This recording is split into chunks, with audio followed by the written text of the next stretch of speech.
Good morning po mga bayan. Latest progress po ay SLEX Tier 4 Package B mula rito sa Macban Interchange hanggang doon sa mismong Barangay Palma, Alaminos, Laguna mga bayan. Silipin natin roon sa mismong area ng Barangay Palma kung ano na po yung progress at yung dito sa mismong Barangay San Juan, Santo Tomas City, Batangas kung ano na po yung progress dyan mga bayan. Let's go!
Dito mga bayan, isang lane na lang kulang. Dito, ayan oh. Ito po. Halos kompleto na po rito. Wow. Ayan oh.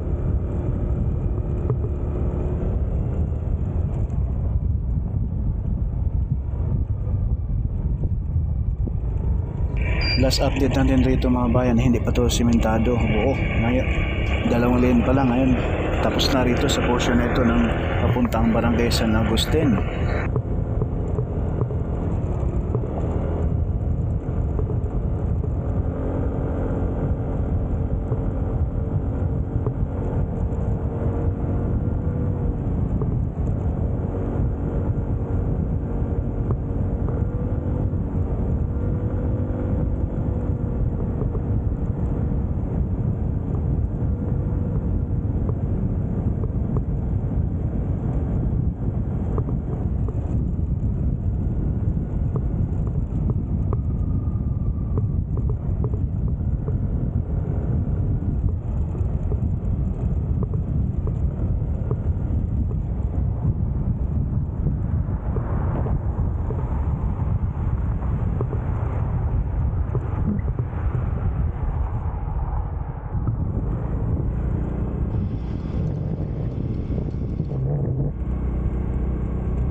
So, itong portion na ito mga bayan, ito na po yung Barangay Palma, Alaminos, Laguna.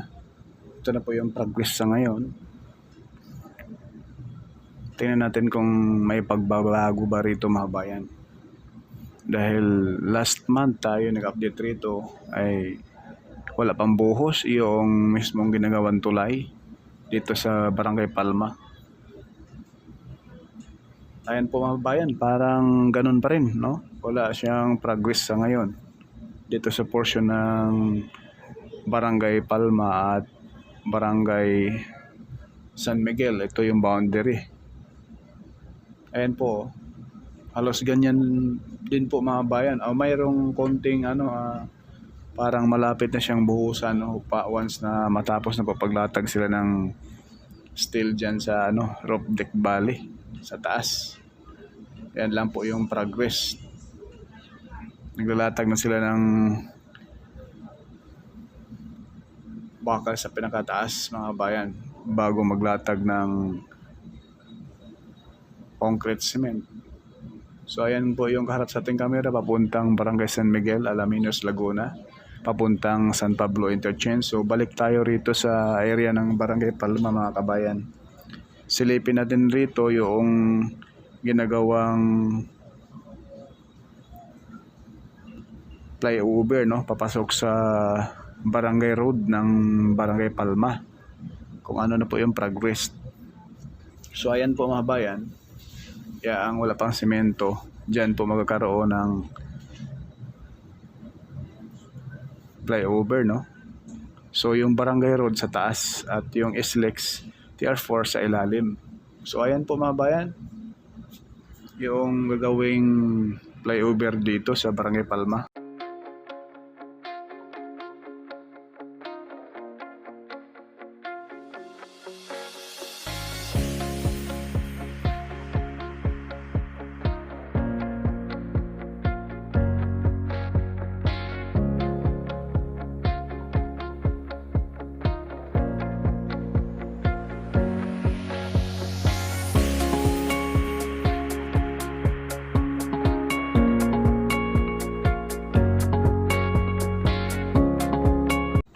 So maglagay pala sila mga kabayan ng isang poste dyan sa gawing overpass dito sa Barangay Road ng Barangay Palma.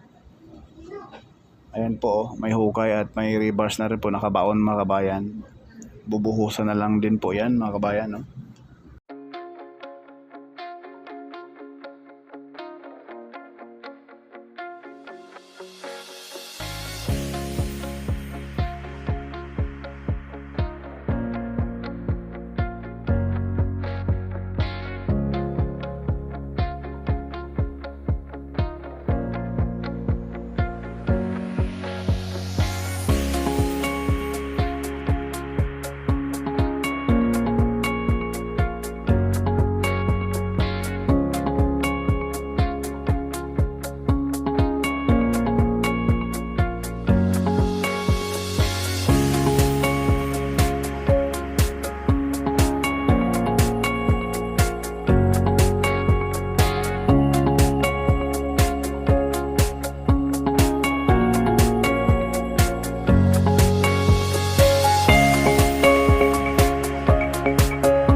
So yan lang po muna mga kabayan yung ating latest update rito sa Package B sa portion ng Macban at Barangay San Juan at dito sa Barangay Palma. Paki-like na rin po at share at subscribe at follow na rin po. Maraming salamat.